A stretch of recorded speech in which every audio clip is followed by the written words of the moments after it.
मैं गरिमा अग्रवाल आप सभी का वंदन करती हूँ, अभिनंदन करती हूँ। आज हम आपके लिए लाए हैं एक बहुत ही सुंदर राम कथा।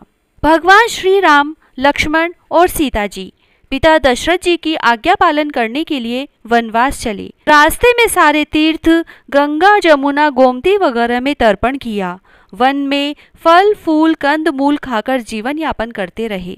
अधिक मास की एकम को राम जी की आज्ञा से लक्ष्मण जी शीतल कंद मूल तोड़कर लाए और सीता जी के आगे रख दिए। सीता जी ने उनकी 4 पत्तल बनाई। लक्ष्मण जी पूछने लगे, माता जी आपने 4 पत्तल किस लिए बनाई है? माता जी बोली, 1 पत्तल राम जी की, 1 पत्तल लक्ष्मण जी की, 1 पत्तल गौ माता की और 1 पत्तल सीता जी की। राम और लक्ष्मण जी ने अपनी अपनी पत्तल उठा ली और एक गौ माता के आगे रख दी। सीता जी ने अपनी पत्तल नहीं उठाई और ना ही गौ माता ने। राम जी ने सीता जी से पूछा, आपने फलिहार क्यों नहीं किया? तब सीता जी ने कहा, मेरा तो राम कथा कहने का नियम है। राम कथा कहने से पहले मैं फलिहार नहीं करूंगी। तब राम जी ने कहा कि राम कथा मुझे सुनाओ। सीता जी बोली, आप तो हमारे पतिदेव हो, आपको राम कथा कैसे सुनाऊं? लक्ष्मण जी बोले, माता जी राम कथा तब आप मुझे सुनाओ। तब सीता जी बोली, आप तो शादीशुदा देवर हो, औरतों की बातें औरतें ही जाने। तब लक्ष्मण जी विचारने लगे कि वन में औरतें कहाँ से आएंगी। तब लक्ष्मण जी ने धरती पर माया नगरी बसा दी। उस नगरी में सभी चीजें जैसे महल, मालिया, बर्तन, कपड़ा, काम करने की सभी चीजें सोने की थी। उस नगरी का नाम सोने की नगरी रख दिया। इस सोने की नगरी में आदमी और औरतों दोनों को काफी गर्व था। कोई भी व्यक्ति गरीब नहीं था। राजा से लेकर रंक तक सभी गर्व में पागल थे। तब सीता जी उस नगरी में कुएं पर गई। वहां पनिहारियां पानी भरने आई। उनका मटका, झालर और हिंडनी तीनों सोने की थी। सीता जी कुएं पर बैठी औरतों से राम राम बोली, पर किसी भी औरत ने राम राम का जवाब नहीं दिया, क्योंकि वे तो सभी गर्व में डूबी हुई थी। थोड़ी देर बाद एक लड़की आई और सीता जी ने उससे भी राम राम किया और बोली, आप हमारी राम कथा सुन लो। तब लड़की ने कहा, आपकी राम कथा मैं नहीं सुन सकती, मैं तो अपने घर को जा रही हूँ। सीता जी बोली, मेरे राम लक्ष्मण भूखे हैं। लड़की बोली, कौन से राम लक्ष्मण, मैं तो घर जाती हूँ, मुझे तो मेरी माँ बुला रही है। इतना कहकर लड़की अपने घर को चली गई। सीता जी को गुस्सा आया। पूरी सोने की नगरी पीतल की हो गई।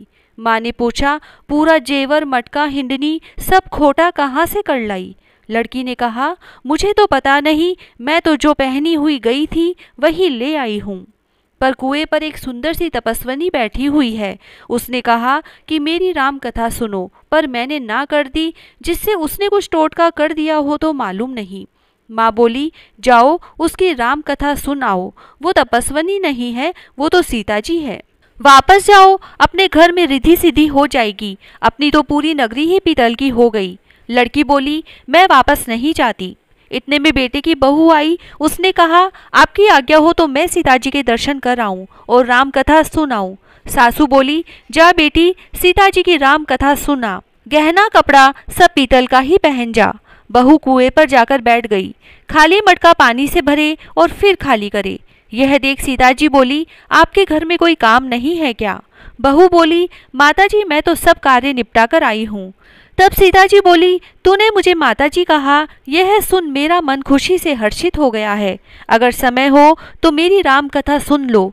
बहू बोली, माता जी आप राम कथा सुनाओ, आपकी राम कथा सुनकर ही घर को जाऊंगी, क्योंकि चंदन चौकी मोतियों का हार, राम कथा हमारे गले का हार।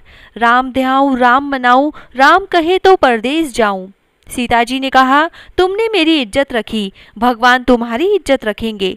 हमारी मृत्युलोक में तूने सहायता की, तुम्हारी भगवान स्वर्ग लोक में सहायता करेंगे। और सीता जी ने राम कथा सुनानी शुरू की। बहू राम कथा सुनने लगी।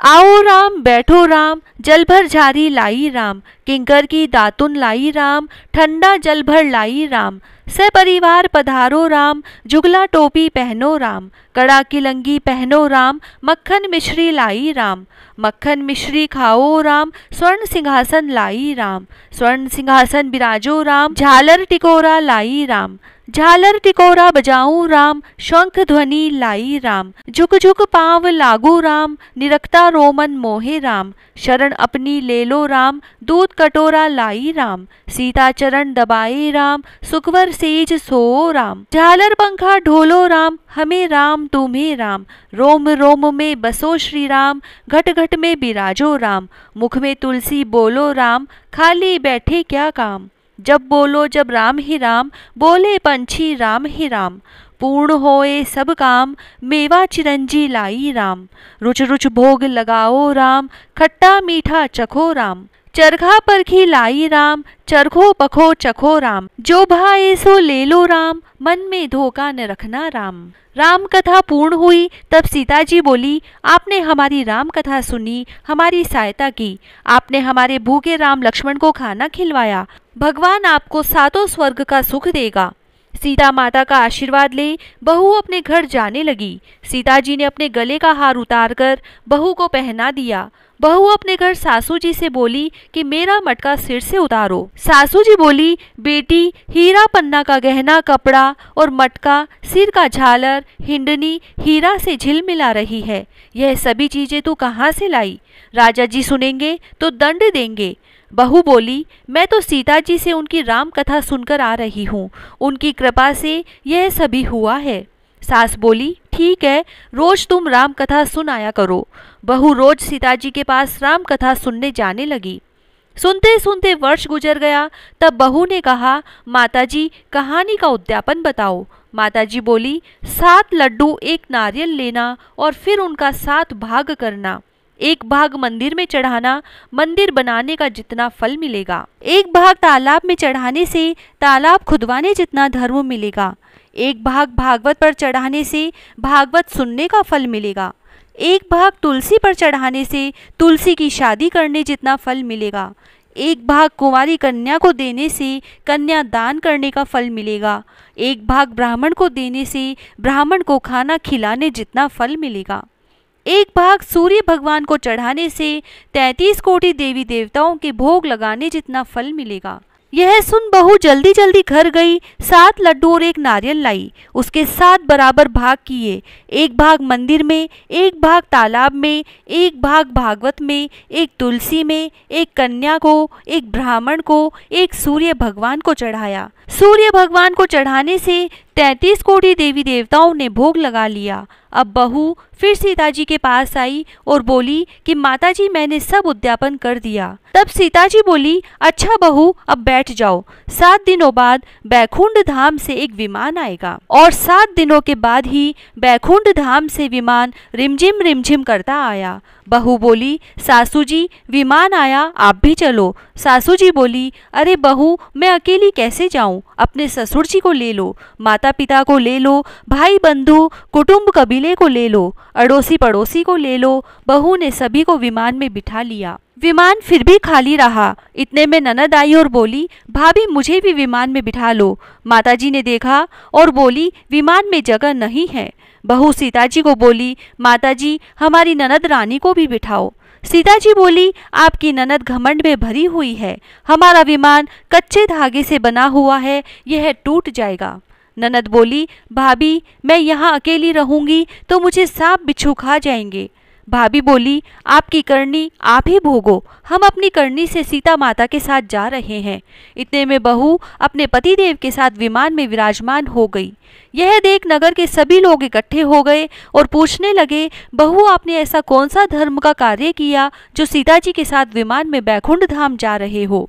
आपने रामायण का पाठ किया या गीता जी का पाठ किया या कोई अखंड पुण्य किया जिससे कि स्वर्ग से विमान लेने आया है? बहू बोली, मैंने तो केवल सीता माता जी से राम कथा सुनी थी, उसका उद्यापन किया। नगरी के लोग कहने लगे, बहू हमें भी राम कथा सुनाओ। बहू ने सभी को राम कथा सुनाई। कथा संपूर्ण होते ही पूरी नगरी सोने की हो गई। सभी नगरवासियों ने राम जी की जय जयकार की। सीता जी ने सभी को विमान में बिठा लिया। विमान स्वर्ग के रास्ते चल पड़ा। स्वर्ग के सातों द्वार अपने आप खुल गए। प्रथम द्वार पर नाग देवता सामने आए। सातों द्वार पार करने के बाद विमान स्वर्ग के नीचे उतरा। 33 कोटि देवी देवता बहू से पूछने लगे कि तूने ऐसा कौन सा पुण्य कार्य किया जिससे कि स्वर्ग के सातों द्वार पार करके हमारे पास आई हो। बहू बोली, मैंने तो सीता माता जी से राम कथा सुनी, उसका उद्यापन किया। 33 कोटि देवी देवता बोले, हमें भी राम कथा सुनाओ। बहू ने सबको राम कथा सुनाई। बहू ने कहा, राम ध्याऊं राम मनाऊं, राम कहे तो परदेश जाऊं। सभी देवी देवता सीता माता की जय जयकार करने लगे। आप भी सब मिलकर बोलो, जय श्री राम कथा की। आपको यह कथा कैसी लगी हमें जरूर बताएं। जय श्री राधे।